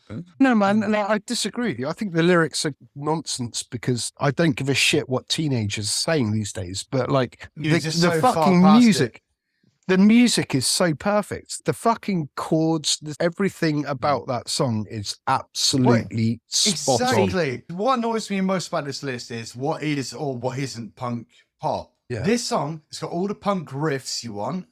It's got Yeah. all the gang vocals you want. That makes it fucking punk. But it is easily the most pop song on this It's list. very poppy. But that is the quintessential pop punk song. There's not one more song that is more pop punk than this song. ever No. made, ever. I agree with that. You No. can't get out of your head the na na na na lyrics. Yeah. Just the best bit about the whole song. The I would also production. argue that Tom DeLonge's vocals is punk pop. Like his Yeah. nasally style of vocals is Yeah. exactly what every other pop punk band have emulated. Yeah, Like- Tom DeLonge's vocals are to pop punk, similar to James Brown's vocals are to funk. Exactly. It's that sound. It is the sound. It's that important. It is important. I hate saying that. It is. I nominated this track because I thought none of you would. And I was right. It's not even the best song on Enema of the State, which is probably one of the only... This and Nimrod by Green Day are probably the only two pop punk albums I actually own. And... Nimrod's But, good album. yeah, Nimrod is Green Day's best album. Yeah, Nimrod's by, great. by a long way. But It's not as good as Dookie. Oh, see, I I disagree, prefer but go on. Nimrod. Yeah, but when it was best pop punk songs of all time, now Dan knows whenever we do these best of 91, best of 1987, I always do quite well on them because I look at this from the perspective of having worked in journalism. And so I'm like, best pop punk songs, All the Small Things has got to be on the list somewhere because Yeah. this is the song that, as you said, Al, everybody knows. If I wrote a song like that, I would be fucking proud of myself. You'll Is also be anyone really else rich. just blown away that he said that as much as I Yeah, I am? am a little No. bit. Really? I thought you would load it. I thought you'd just be like, I thought you'd be on the fuck them. No, list, you know not what at I all. mean? Like, Martyn gave the song a 10. Yeah, Really? also- yes. Martyn, are yes, you feeling all good right, man. mate? I know, I right. gave it high, but Jesus. Also, look at the video, man. It was like it was Yep. a zeitgeist that was happening. It's a pastiche of the Backstreet Boys. Yeah, Yeah. they were pastiching The White all of the pop Temptations. culture references. Yeah. But they were part of that pop culture references. They knew it, and they were just so self-aware. I've never seen a band more self-aware since probably Nirvana. Probably, I don't think I've seen a more self-aware band like Blink-182 than early 90s grunge. It just they know their place in the world and what they did with it. The only negative is they knew exactly what they were doing. That's not necessarily a bad thing. That is exactly the point. Like, That's the it- point. They were disowned by a lot of their because the album prior before to this it, was yeah, very the albums punk. before Yeah, this are better. Yeah, They are yeah. better. yeah, they were fully disowned by the punk community for being corporate shills, and they are. But they knew they were doing that, and they Yeah. made Enema of the State, which is Enema of the Well, State. that's what I is a like great about album. them. Their authenticity came through. That they were like, we're making it big and we are going to fucking enjoy it. And they were still doing it with that tongue-in-cheek, taking the piss out of other bands that were doing exactly the same thing. Like the two albums, like Cheshire Cat and French before it, are way more punky. This is in the middle, and then you've got Take Off Your Pants and Jacket, which is just completely poppy. Yeah, I And actually then prefer Take Off Your self-titled Pants and and stuff like Jacket. that goes in a totally new direction. But this is like that middle one. The problem with this song for me is, yes, they knew exactly what they were doing, but it was almost the prelude to the rock show and first date of it. Yeah. Ultimately poppy, over the top, produced for record label sort of song. So yes, this is a good pop punk song. It's what turned them to stadium it's- rock. It is, and that's for me why I didn't give it a really high score, because I thought it's the downfall almost. I'm pretty upset it hasn't made number one. It should be number one. It is literally, like Al said, it's pop punk defined. It has a happy ending because Blink-182 are back now with Tom DeLonge, and they have an album coming out next year, although I'm not too keen on edging. I had to get tickets. It was Oh, impossible. fuck off. I actually really like it. I don't like the auto-tune on Tom DeLonge's voice. in The fact chorus. is, the new stuff is a little irritating because Tom DeLonge decided one day when we've had, was it Angels and Airwaves? Airwaves. Yeah. He decided that he will not sing properly anymore. He will try and actually be in tone and not punk at all. So he's gone that route of just trying to sing despite he can't sing. And Yeah. it's ruined everything because he can't sing. Just fucking scream you can't sing and go with it and then it'd be great. But he's not doing it anymore. In fifth place and scoring 50.9 points, 0.02 ahead, released in late 2001 on Vagrant Records, the fifth place might be. song is Al's first entry on tonight's list, produced by Matt Allison and the 3 band members themselves. From Here to Infirmary is the third album from Chicago pop punk group Alkaline Trio, and the song featured is called Private Eye. Al. Wow. Some people here This must have song scored that fucking really high. rules. I'm glad I made it through. I know I'm a first stupid kid because he's an idiot, but yeah. This is Just better more than fun. Stupid Kid. Stupid Kid was fun, but this is No, a it's not great like song. either. Oh my god, I fucking love the lyrics. Like this song I love the most because one is just punk as fuck, like palm muting all round. You know, if you're not palm muting, it's barely punk pop. I'm not an Alkaline Trio fan at all. Love Alkaline Trio. Yeah, I was going to say you must do because this song has made it above others that were universally liked, and I scored this song quite low. This was I think it was just 9.8 for me, 9.9. Like I didn't give it a 10 because the Linoleum by No Effects got a 10. Yeah, you scored it a 9.9, yeah. Yes. The only reason I took it down by a point was because they repeat the second verse. That was it. This song is the riff is cool. Like I like that shit, but the lyrics are so good and catchy. I disagree with you strongly there. I think that the chorus is weak. That I can't I'm with stop me from Dan. saying I love cops. I'm like, what is this song even about? It's just weird. Don't feel anything from it. So I you know why really it was like the so low music. then? I scored it at 7.4, which is a decent score. I'm sorry, Private Eye might have, of all the pop punk songs we've had, might have the most catchy lyrics of all time. Okay, and the riff is fucking sweet. The riff's And the chorus, you don't even need a chorus for this song. Like the chorus is okay, but the verses is what makes this song. Like a New Year's Eve was. The verses are better than the chorus. For Well, sure. but the lyrics are so fucking dark and so cool. It's like new, it's boring, it's heaven. I watch flies fuck on channel 11. There was no one to kiss. There's nothing to drink except some old rotten milk that was left in the sink. And there's a singing. Oh, fuck you guys. This song is that good. It's the best I've tried song. And it's that good. At the right place at the right time. Yeah, wrong, you'll be just fine. Oh, it's just so amazingly morbid, but weirdly uplifting. And when me and James used to live together, we were talking about like bands we like. And I showed James Alkaline Trio. And prior to this, I said to him, he goes, they're okay, they're pretty good. I said, have you ever heard the lyrics? And it's the first time James said to me, because I never really listened to punk lyrics that much. He went for a massive bender of Alkaline Trio because all of their lyrics are fucking sweet and really dark and amazing. And fucking nailed a palm muting throughout this entire song. And what else is there? What else you need? Like, this is the most popular song on this list that isn't outright pop. This is just morbid and just a good fucking shred. Yeah, And this isn't mainstream compared to say All the Small Things is mainstream. But I'm actually surprised to make the top. I'm surprised to make the top 10 because me personally, Top 5. This is borderline my favorite punk song of all time. So I'm actually really. The reason it's here is probably because I gave it like a 9.9. So I'm very aware that this is our bias. Well, Dan Bellin scored it a 10.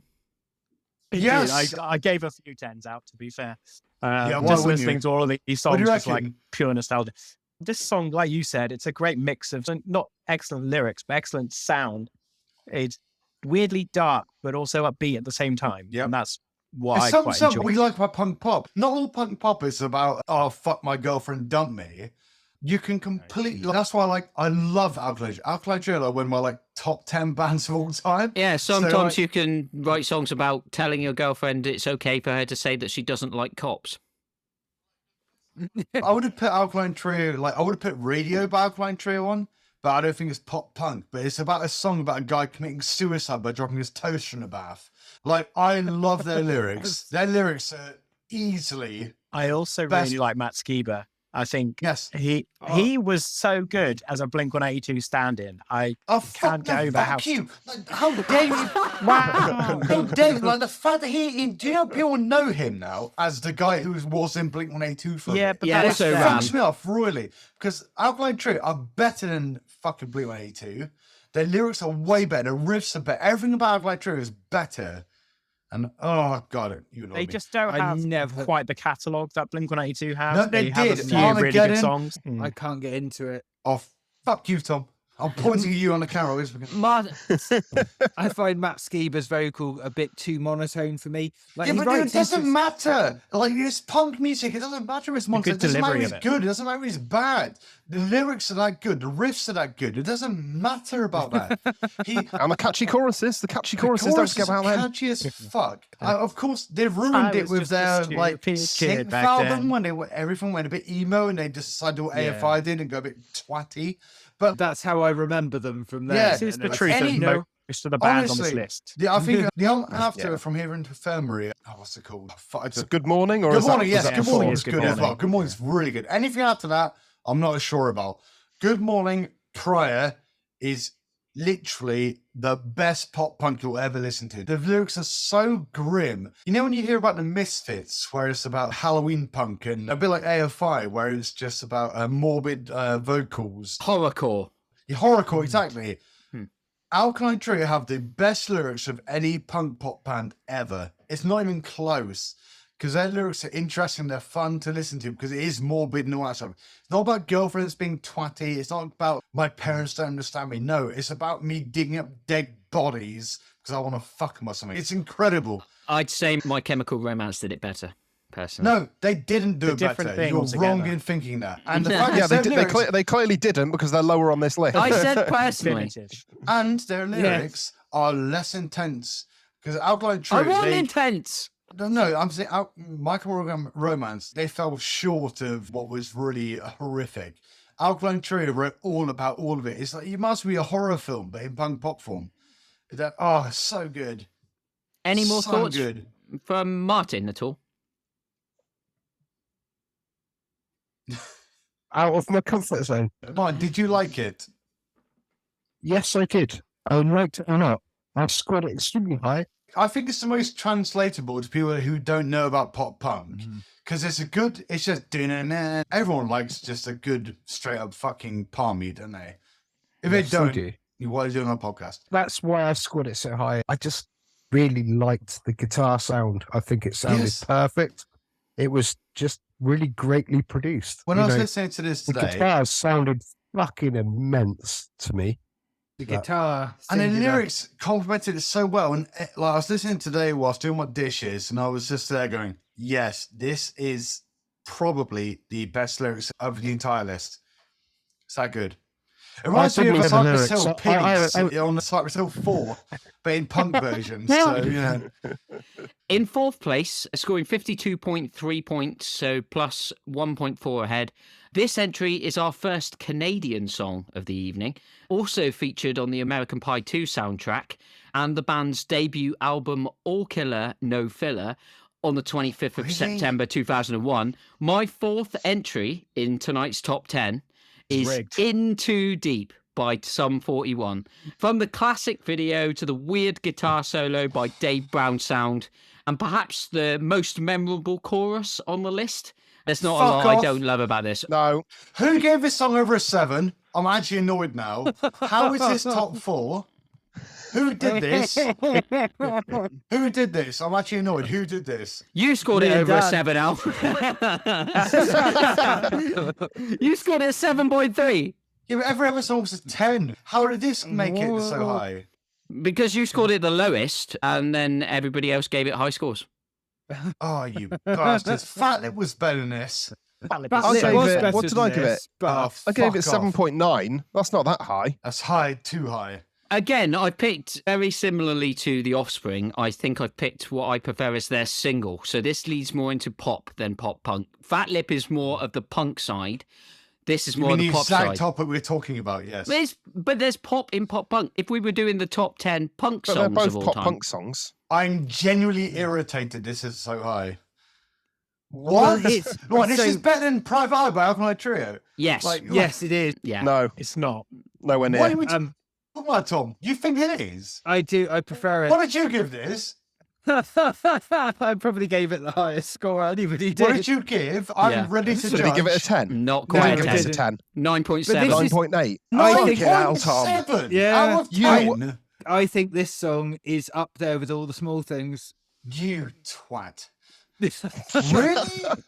I think in the pop punk genre, this song is as important as all the small It's things. not as important. It wasn't even their biggest single. It was the a big second most single. important It song. wasn't their their biggest biggest single. one, though. It was their biggest single. No, It it was wasn't. their It's biggest. way It's bigger. not. I don't think it was. Okay, Tom gave it an over the board result. Fair enough. Who else scored this so high? I need to, Everybody apart my, from you. My hatred has already risen on Tom. I gave it the Who same else? score as Tom. I gave it a What did you give it? 9.7. A 9.7. What? How? Because what's This not is- to like about this song? Listen to it, Oh and my what, God. you listen to In Too Deep by Sum 41, and you don't go, oh, Don't listen to it because it's not their best song. Just fucking listen to it, man. yes, thank you, Martyn. Martyn, you've been saying that you've But been my bet was getting really high. into Sum 41 a fair bit recently. Yeah. You Did scored, Martin say that? yes, Yeah, he did. you scored this a 9, Martyn. So Yeah, I did, Oh, and fuck this quite list. rightly. And the reason being is because Fucking useless. What's I- the point? was in my research, even though all the small things should still be number one, it doesn't matter because this is not my genre. But like, I was looking into the history of Sum 41 and their like beginnings and the way they came through. They were just a bunch of young little kids. They were literally like, Yeah, we're It's- literally 18. no, before then. Fuck, I can't even. I'm not sorry. I can't even listen to Martin describe how like this song could be a thing. This song should not be in the top 5. Oh, yeah, it should. It should. No, I'm it so sh- it annoyed. shouldn't. that the it thing is, shouldn't Al, be top- you've got to look at it from the perspective of people who don't listen exclusively to, or very much, Yeah, almost I- exclusively to pop punk. It's not even the top 5 of the album. But this is for me. But for me, by far and away, this has the best guitar solo on any of the songs. And it's not even close. No, it's Yeah, not. it's amazing. I'm It's not so good. okay has a better guitar solo. It is- Okay, oh, yeah, maybe it's not okay. The reason why I gave this such a high score is because I actually learned about the history of Sum 41 and everything that they went from. They're a bunch of little kids. They're 10-year-olds in school, and they formed a band, and they were shit for ages. And then suddenly they started to get really good, and they got a record deal, and then they like got fucking cool. And I love the trajectory of this band. I like this song. I cannot believe it's in the top 5. Alex, if you think it's average, why did you give it 7.3 instead of 5? Yeah, that's nostalgia. Nostalgia's a bit. Can you imagine? You got 7.5 with nostalgia. That's how rubbish it God. is. You're all stuck in nostalgia, man. I Oh. wish you were playing video games Fuck at you 16 guys. years I'm old so again. irritated this is top 5. I'm absolutely livid. All right. I think we need to move on before Well- Alex loses his cool. I just want to say, I've just been told because I'm yelling too much. I'm not surprised. I'm not surprised either. I'm absolutely livid. This is top 5. I can In fact, see I that. thought it was a joke song. I thought it was like, oh, I'm get it in, but it wouldn't be top 10. Like, how dare it be top 5? Anyway, go on. The issue I had with this song is similar to All the Small Things in that it's a very safe, poppy, simple song that isn't their best. And that's why I still gave it a high score. But if you'd gone with Fat Lip or if you'd gone with Still Waiting or Makes No Difference, that's a fantastic song. I would have been much happier. It's that band has hit it really big and then they suddenly get too much production. They don't get there isn't the punk edge to it at all, really. That's my issue. I know the genre is pop punk, but it is supposed to be a bit of both. That chorus is very pop punk, though. There is a good amount to it, and the riff the solo is really good. It's not a punk solo, but it's a good solo. No, it's not a Um, punk solo, but I just love the guitar solo. It's a great It's just solo. really cool, especially in the video when he comes out of the swimming pool playing the guitar solo. The video Oh, is fuck, I'll very go for a good. cigarette. I cannot deal with that being in the top 5. The fan I made the top 5. That's what's interesting about Sum 41 is that they were not really just into pop punk. They loved metal. And that's where that guitar solo came from. Pain for Pleasure is, I think it was a double A side with Fat Lip because it was certainly tacked on to the end of the music video anyway. And that's just pure metal. I love most of the songs we've mentioned. Motivation's another one. That's a good one. That whole album's great. And then the album afterwards, Does This Look Infected, is great. That's less poppy. I really like them. And the reason I picked this is because you know me, I'm going to pick something that's very accessible, something that's pop with a groove to it. And yeah, it's going to be my favourite of their singles, much like Offspring's Want You Bad is my favourite single. It's the pop version. So I've gone for that. And unfortunately for Alex, it's paid dividends.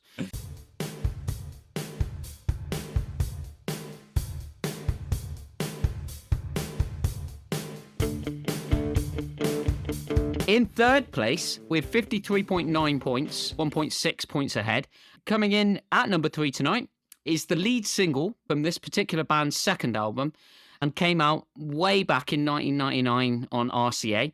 It marks Dan's first appearance in tonight's list and can be heard in Ready to Rumble, 2012's American Pie Reunion, and Parks and Recreation. Produced by the band with Don Gilmore, this is Lit with My Own Worst Enemy.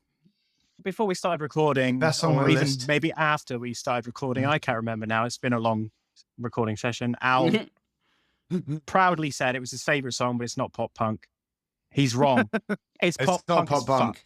It It's not is. pop And it's punk. amazing. No, it's They're not. not a pop punk band, but this is a pop punk song with a It's power. not. There's not like, one riff on it element. that's punk.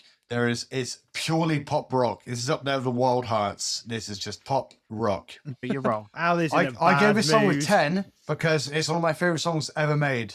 If you Google this song, okay, let's just do that. It states clearly it's a pop punk song. It's Okay, not a just pop punk don't. song. This album's not pop Yes, it punk. is. Nothing about it. But the aesthetic is very pop punk with the lyrics It alone. was the exact era, and it was the exact time on Kerrang and all the music channels. This is well within the pop punk realm, but it's not pop punk. Considered It's pop rock. punk, power pop, and alternative power pop. rock. Power My pop Own is the Worst exact Enemy is, term according I'd to use Nick for it. guitarist Jeremy Popoff, the result of waking up and realizing you screwed up the night before. That's what pop punk's all about. Yeah. It's not pop punk. It just Wow, I embodies like the that. It's spirit. not. It's just not. I probably scored this song the lowest of everybody. Maybe.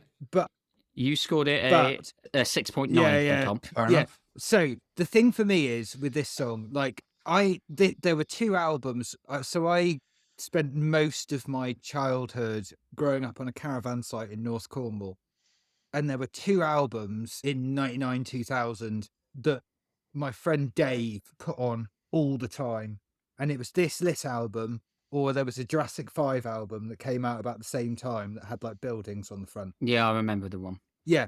And those two albums I have listened to so much that I can't actually remember any of them. As a person who's listened to A Place in the Sun more than anyone on here, because it is my favorite album of all time, this song is an undeniable fucking banger. Yeah. I'll let you have that. Yeah. No way around it. I And love this album. this album, there's a one bad song on it. Every song is Yeah. absolutely incredibly good. Yeah. But it's not pop punk. It's not. It's just not. This album is amazing. Lit were one of the first punk, but not punk, according to Alex, Is it not fans punk? that I got into.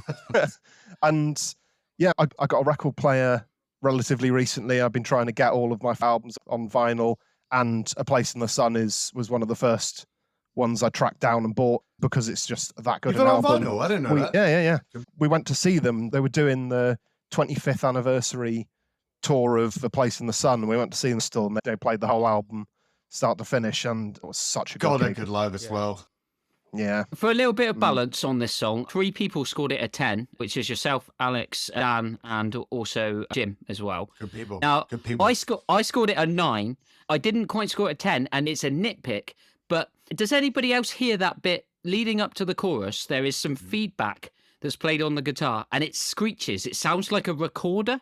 And Yeah, I it sounds really cool, doesn't it? I really don't like that part, but every other aspect of the song is perfect. When I'm listening on headphones, that bit is difficult to listen to, and I'm like, for a pop song, there's something there that puts me Well, out. I'm this is how going to deduct from This it. is how good the album is. That's not even in the top 4 best songs of the album. This band is so good. I haven't listened to the album. Please listen to the album. It's so good. As an album, I like it because, like I say, it was one of the two albums I listened to all the way through. I agree with Al. It's not one of the best songs on the album. And from those two albums that Dave used to play all the time, not Dave who was on the podcast, it's not. I preferred the Jurassic 5 album. I think it all blended into one, and there's like moments on the album that I really like. I think of this album as like one continuous song almost, because I only ever listen to it in its entirety. Picking out one track's really hard. And there are moments on the album where I go, yes, I really love that bit. And the thing is, we're picking this track out. This track doesn't have the bits that make me go, yes, this is it. If that makes sense, there are other bits on the album, and I can't tell you what song they're from, But if you picked a different song, I listened to it and gone, yeah, this is the bit where I got really high on a beat listening to this. I mean, you listen to Completely Miserable and it's, you make me completely miserable. And stuck in my heart. Yeah, that's I'm one just of them. going, honestly, like it tingles even fucking hearing it now. Like that fucking riff kicking in. And You can't beat the bit on this song though, where it's sleeping with my clothes on, came in through the window last night. It reminds me of every good uni night out ever. Came in through the window, slept with my clothes on, steak in a box. Let's just be very clear. You didn't go in through the window. You just slept on the doorstep. I slept on. Yeah, I would have gone in through the window if it had been open. I'm not violent. you've got to remember, this is my favorite band of all time, my favorite album of all time.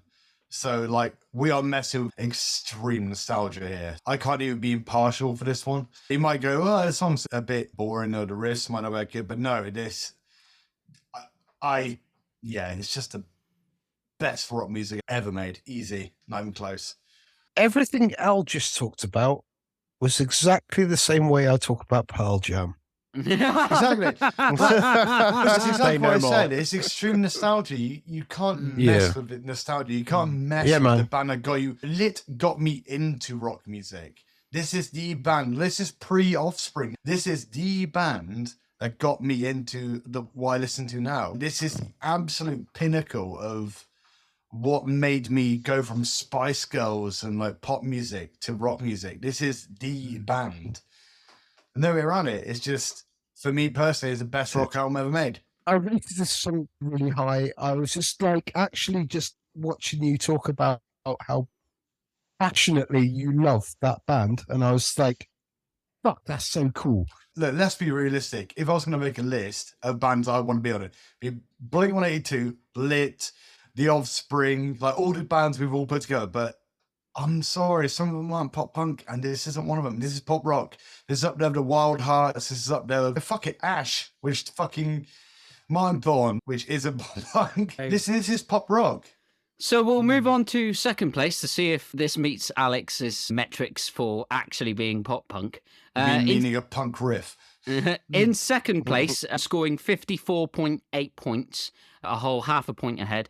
Second place song is both our first Swedish entry and Jim's first choice. Really? Jim's first choice in tonight's top 10. Found on the band's fourth album, Penny Bridge Pioneers, in February 2000, and on the Tony Hawk's Pro Skater 2 soundtrack. This song was covered last year by Tony Hawk himself and made it across to the recent remaster of Tony Hawk's Pro Skater 1 and 2 for modern consoles. This song is Millencolins' No Cigar. This album is the best punk pop album ever made. It's not even close. Yeah. Every song is fucking incredible. It's not even close. This isn't even the best song on the album, but it's the one we chose because it's the most recognizable because it's on Tony Hawk's. This is how everyone heard of like, Melancholy. Yeah. Melancholy, it's just epitomizes the genre perfectly, but they're also probably the best at doing it. I can't think of a band that are probably better, more consistent at being a good pop punk band than Melancholy. Like, even their first sample, like Life on a Plate, for example, it sounded like it was recorded in a shed. I fucking love it as well. Story of My Life. Shed rock. Like, yeah. My favourite song of theirs is Kemp. Yeah, but that's when pop punk was becoming less popular. So a lot of pop punk bands decided to start diversifying away. The self-titled Blink-182 album, when they stopped doing punk pop, it's the same era. It's not as good. But Melancholy, like No Cigar, is quite frankly, it's got everything. It was even like fucking Tony Hawk soundtrack. It's just that good. It's so good. The melody's amazing. It's so catchy. Because of the Swedish connection, it's almost got like an ABBA-esque quality to how the melody's The cadence composed. of their voice, I know what you mean. Like the cadence of their voice, like how they pronounce stuff. Or in unique, terms like, of song structure, just how well structured it is as a pop song. All the elements to it. It's just fantastic. I love it. Like, honestly, if no one who's listening now has never listened to Penny Bridge Pioneers, it's genuinely one of the best rock albums ever made. And I'm going to check it out. I haven't listened to it the whole way through. No Cigar. I listened to the song and went, I know this song. Oh yeah, that's Melancholy. I haven't listened to them since I was like 15. You should. And then I put the album on and I was like, yeah, it's really good. I've written in my notes, there are 3 songs on this list, one of which Al agrees with me on, one of which Al hates, or doesn't hate, but he didn't score very high. And then this one, which epitomise what pop punk is for me. This is one of the three. And this is the Tony Hawk's end of the pop punk. And this is the best of the Tony Hawk's pop punk. I just wish they were more popular long-term wise. I remember seeing them live in Bristol Academy. Yeah, we went. There were like 50 people we went there. we went to Bristol really, Academy to watch them live, and it was half full. not even half Exactly. full, but like literally 50 people And top. we're It's talking like, what, 5 shit. years past the prime? Like only that, and I have no idea why. When it comes to pop punk, there are major record labels which epitomise pop punk. So there's like Epitaph Records and Vanguard. exactly. Yeah, there are a few record RCA, labels that Drive-Thru. really sum up pop punk, and one of the big ones is Burning Heart Records, which is a European. It's like when you get bands like Refused. Refused aren't pop punk. No, My but favourite. no, they it are was the my same. favourite punk band by Yes, a long. I love Refused, but Burning Heart Records was a giant one. Like it was basically the European version of Epitaph Records back in the day. So they had a few good bands, but Millicona were the band on that record that absolutely blew the rest of the people on that record label away, popularity-wise. Dan, No Cigar? Any thoughts? It's a great song.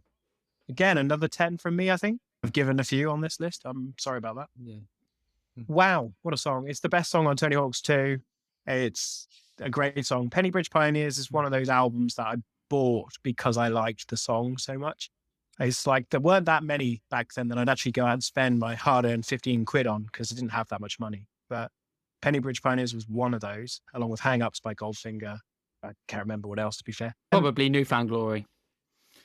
No, see, they weren't on Tony Hawk's, but I found those Oh, well. in another way. I can't remember how. Through the internet, I think. So I was on like random Is this pop your attempt punk. at segueing into number one? I was No. on random pop It punk better forums back fucking in not the turn They of the won't century, be. before forums became what they are now. And somebody went, "Oh, you should check out this band who are really cool. They're all about their girlfriends breaking up with them." I'm like, "That sounds good. I'm 14. I don't have a girlfriend." That's my thing. So Fantastic. Yeah, Jim, that wasn't my attempt to segue to our number one. It was close, but No Cigar.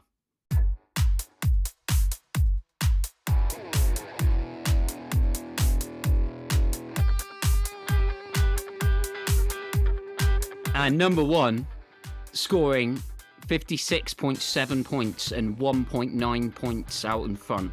The winner of tonight is a triumph of a song that perhaps transformed the performers into international super hit makers and is also the oldest song on our top 10 tonight. Written whilst the lead singer was on speed, it was then released on the 29th of August 1994 and produced by former Prince manager Bob Cavallo with the band themselves. It was the third single from the band's Diamond certified third album Dookie that had been released earlier in February to much acclaim. Fuck off. Our winner tonight is Dan B's selection. It's the genre-defining Basket Case from Green Day.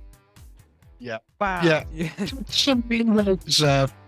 It's one of those Every songs song where on the top 10 are better. It's better than this song. No, this is the best song. No, it's By not. pop It's just punk standards. no, It's got the it's- best it's- drumming. It's got the best yeah. vocals. No, don't you say it's got the best drumming, because that's not true. It's got the best drumming. It's got the best drum fill on the list. That fill at the very end of the song, played by Trey Cool, is the coolest drum fill. The intro is iconic. The "Do you have the time?" It's just iconic.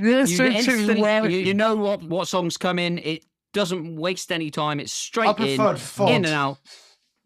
I didn't prefer Ford. Yeah, Fuck Off and Die was okay. There's Yeah. better songs from a technical perspective than this on Dookie. But this is much in the same vein as all the small things. That is pop punk. This is pop punk.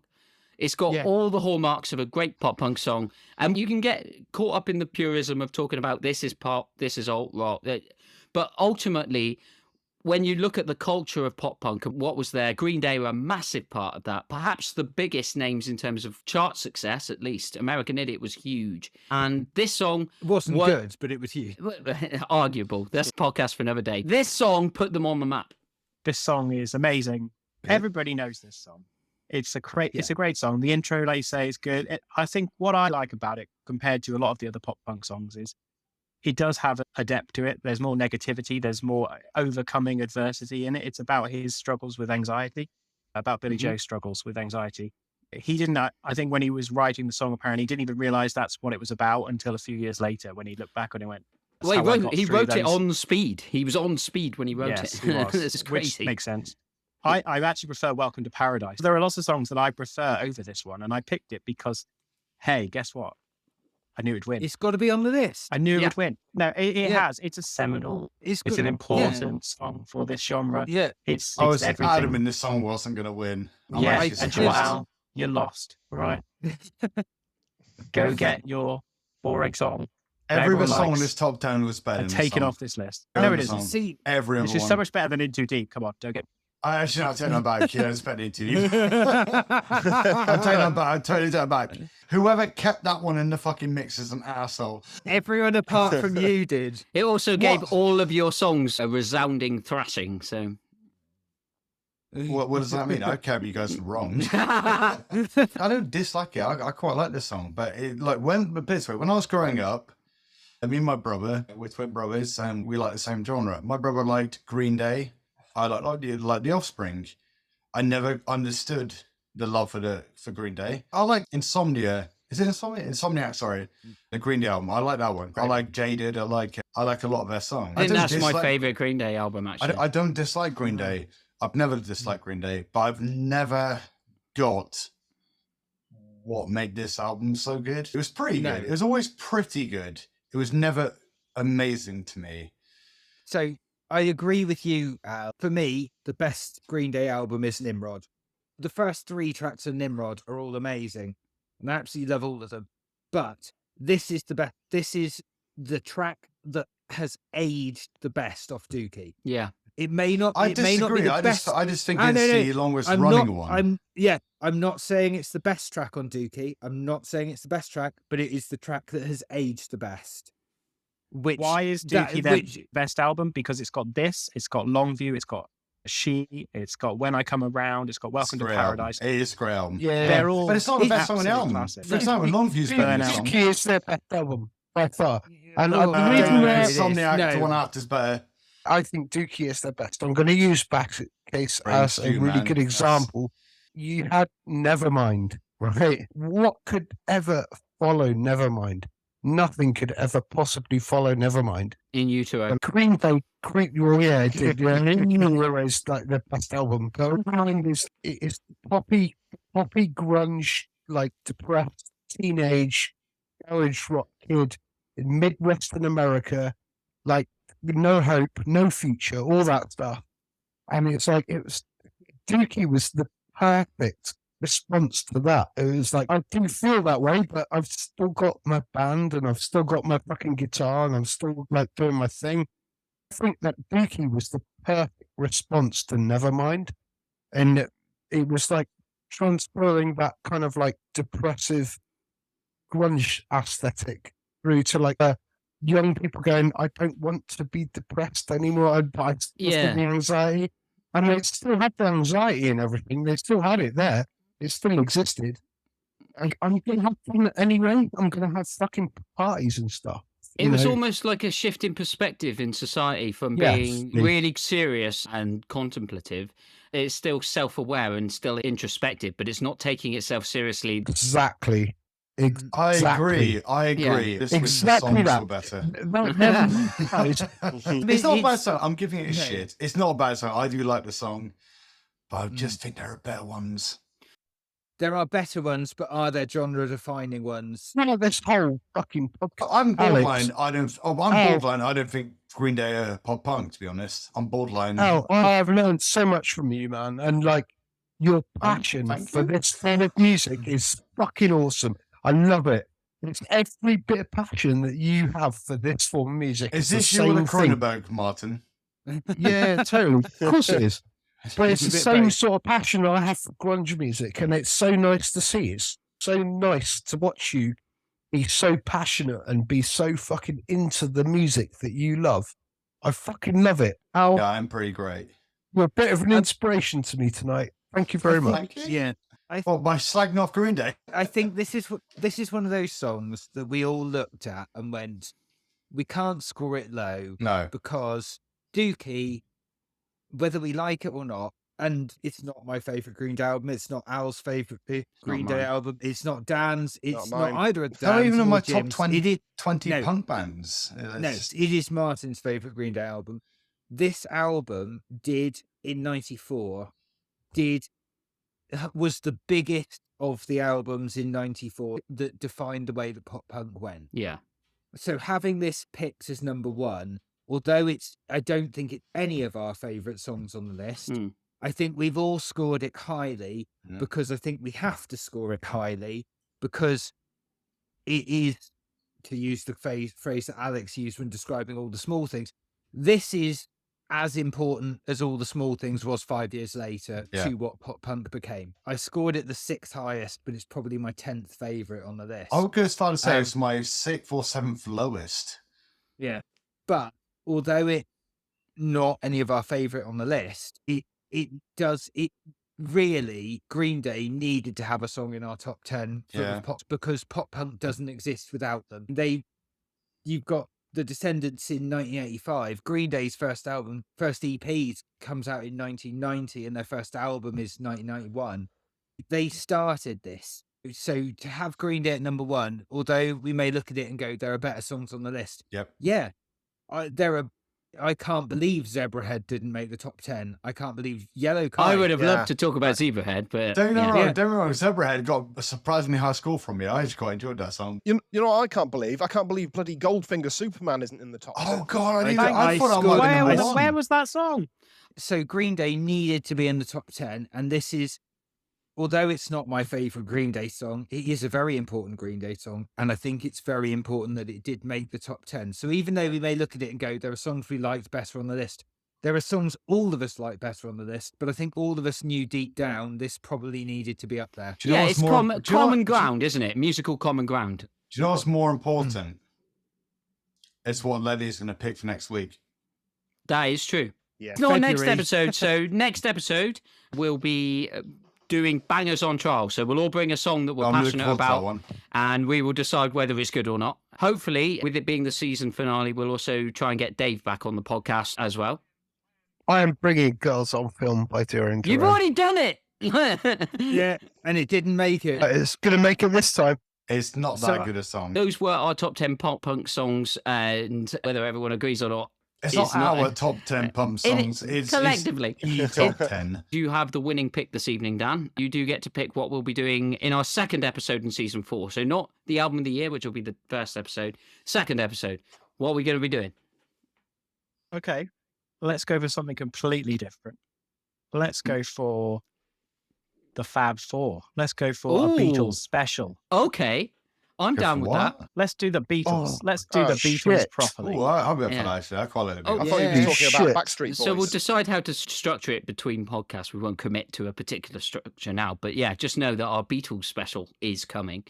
That'll be in February next year. Thanks very much for listening. We'll be back next month with our Bangers on Trial, which will also see the launch of mini episodes on Patreon. So there's so much to look forward to. As always, follow us on Twitter at Cac Sessions Pod. The blog is always being updated with new articles, the YouTube channel, etc. Those are our pop punk songs. Al's off to have an aneurysm. Everyone else, make sure you stay funky. Some point one top 5. Bye. You guys. So irritating. Then it's all the small things, not number one.